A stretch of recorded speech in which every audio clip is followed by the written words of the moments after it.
तमाम पार्टियां 2024 के चुनाव में जुट चुकी है। ऐसे में अपने अपने तरीके से लोगों को रिझाने में जुट चुकी है। अभी झारखंड में जो सबसे बड़ा विषय बना है वो है आदिवासियों का हितैषी कौन है। दरअसल बीजेपी की तरफ से भी बाबूलाल मरांडी ने जेएमएम पर हमला बोला है कि वो सिर्फ दिखावा करते हैं कि वो आदिवासी के हितैषी हैं, और जेएमएम की तरफ से भी पलटवार हुआ है कि बीजेपी सिर्फ दिखावा करती है कि वो आदिवासी की हितैषी है। इस वक्त हमारे साथ मौजूद हैं पूर्व मंत्री लुइस मरांडी जी। क्या कहेंगे? जेएमएम का सीधा आरोप लग रहा है बीजेपी पर कि सिर्फ आदिवासियों के नाम पर राजनीति करती है, लेकिन हकीकत कुछ और है। देखिए, जेएमएम तो आरोप ही लगा सकती है ना, लेकिन भारतीय जनता पार्टी जो काम करती है वो सिर्फ आरोप नहीं लगाती, बल्कि वो प्रमाण के साथ आरोप लगाती है। आप देख लीजिए, अभी 3.5 साल इनका सरकार हो गया है, आदिवासी मुख्यमंत्री है, और अगर अभी हम लोग उनसे जानना चाहेंगे कि आपने कौन सा आदिवासियों के लिए कौन सा काम किया, तो वो नहीं बता पाएंगे। लेकिन भारतीय जनता पार्टी अपने शासनकाल में जब भी काम किया है तो निश्चित रूप से आदिवासियों का उत्थान के लिए, उनका जीवन स्तर ऊंचा उठे, उसके लिए उन्होंने काम किया है। तो भारतीय जनता पार्टी और झारखंड मुक्ति मोर्चा में दूर दूर तक तुलना नहीं हो सकता है। लेकिन जो मध्य प्रदेश में घटना घटी है उसके बाद और आक्रामक रूप से बीजेपी पर जो है कांग्रेस और जेएमएम कई आरोप लगा रहे हैं कि असली चेहरा सामने आया। देखिए, ये इंसिडेंटली ऐसा कुछ हुआ है और पार्टी ने उसमें संज्ञान ले लिया है। कानून भी काम कर रही है, लेकिन उसी को लेकर के सिर्फ आरोप जो लग रहा है, तो इससे क्या माना जाए कि बीजेपी का असली चेहरा यही? हमने इसीलिए कहा कि उनके पास और कोई इशू नहीं है, कोई मुद्दा नहीं है, इसीलिए ये लोग इस तरह का घटना को सामने ला रहे हैं। क्योंकि विकास के नाम पर, काम के नाम पर वो बीजेपी से तो सकते नहीं है, तो जो अचानक से कोई घटना घट जाती हो तो आप उसको इशू बना लो। इसको तो हम इस रूप में देख सकते हैं। यूसीसी को लेकर के भी आदिवासी समाज के लोग को आगे लाया जा रहा है और कहा जा रहा है कि उनके सभ्यता संस्कृति को खत्म कर दिया जाएगा। इसको आप किस रूप में देखते हैं? आप भी ट्राइबल समाज से आती हैं।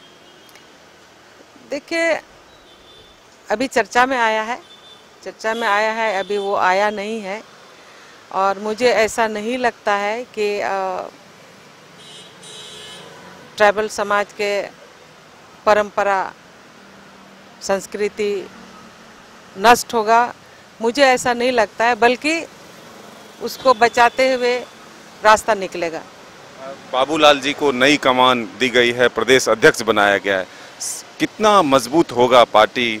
2024 का जो लक्ष्य है उसको कितनी आसानी से प्राप्त कर लेगी? कितना ऊर्जा मिल रहा है?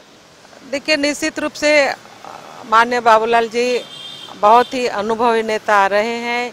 वो नीचे से संगठन बनाते हुए वनांचल के अध्यक्ष भी रहे हैं, मुख्यमंत्री रहे हैं, और फिर से अभी पार्टी संगठन ने उन्हें संगठन का दायित्व उन्हें दिया है।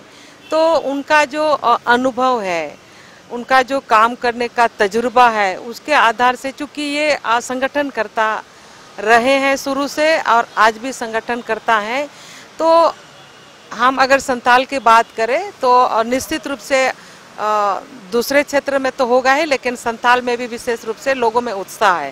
संथाल में बीजेपी की अभी मौजूदा हालत में क्या स्थिति है? क्या पिछले बार से बेहतर परिणाम होगा? देखिए, हम राजनीतिक दल के कार्यकर्ता हैं, तो जो हम लोग देखते हैं सरकार का कामकाज, मोदी जी का कामकाज, पिछले सरकार का कामकाज, तो उस आधार से ये सरकार कहीं नहीं टिक रहा है, उस आधार से हम बोल रहे हैं।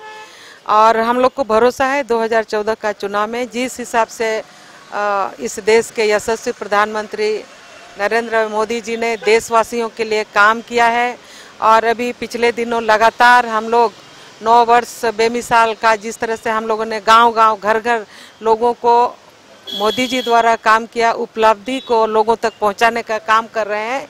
अगर आज लोग जिंदा भी हैं तो वो भी due to Modi ji. Covid में जिस तरह से देश के लोगों को उन्होंने बचाया है, किस तरह से आज भी गरीबों को अनाज दे रहे हैं, तो अगर अभी भी लोग नहीं समझेंगे तो ऐसा हम नहीं समझ सकते हैं। बखूबी लोग समझ रहे हैं कि भारतीय जनता पार्टी है तब हम बचे हैं, अब भारतीय जनता पार्टी रहेगी तभी आगे भी बढ़ेंगे। तो इस बार कमल खिलेगा और फिर से नरेंद्र मोदी जी प्रधानमंत्री बनेंगे? निश्चित रूप से, निश्चित रूप से। तो बिल्कुल आपने सुना, लुइस मरांडी जी थी, इन्होंने अपना अनुभव साझा किया कि संथाल में भी बीजेपी मजबूत स्थिति में है और प्रधानमंत्री के कार्यकाल 9 वर्ष जो केंद्र की सरकार ने अपनी उपलब्धियां हासिल की है उसको जन जन तक पहुंचाया गया है। अब बाबूलाल जी के नेतृत्व में भी पार्टी आगे बढ़ेगी। अपने सहयोगी विकास के साथ Madan Singh, news bioscope, Ranchi. Welcome to Chacha Mama दंगल। हास्य अदाकार संजय मिश्रा से गुजारिश है कि वह अखाड़े में कूदे और फुलटूस को ट्रॉफी से नवाजे। लगता है समाधि ले ली। अरे बुला रहे हैं। अरे बोल रहे हैं कि बुला लो।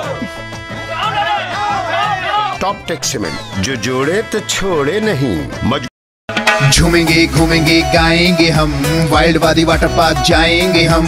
झूमेंगे घूमेंगे गाएंगे हम, वाइल्ड वाली वाटर पार्क जाएंगे हम। वाटर पार्क में फुल ऑन फन करेंगे, फैमिली संग वाइल्ड वादी चलेंगे। वाइल्ड वादी एंड अम्यूजमेंट वाटर पार्क एक नए अवतार में तो तैयार हो जाइए वाइल्ड वादी में अनलिमिटेड मस्ती के लिए। यहाँ लॉकर और कॉस्ट्यूम का कोई चार्ज नहीं, साथ ही 33 फीट की हाइट से मल्टी लेन और बर्ड पार्क का भी ले फुल मजा। वाइल्ड वादी अम्यूजमेंट वाटर पार्क, हजाम, Ranchi. Complete solution institute for bright future IIT JEE NEET की तैयारी के लिए फाउंडेशन प्रोग्राम, क्लास 8 से 12 तक की तैयारी, NTSC, olympiads, KVPY and board exams. Tension नहीं लो, CSI आओ। Complete solution institute near DPS school behind carnival banquet hall, डिपडी बाईपास रोड, रांची।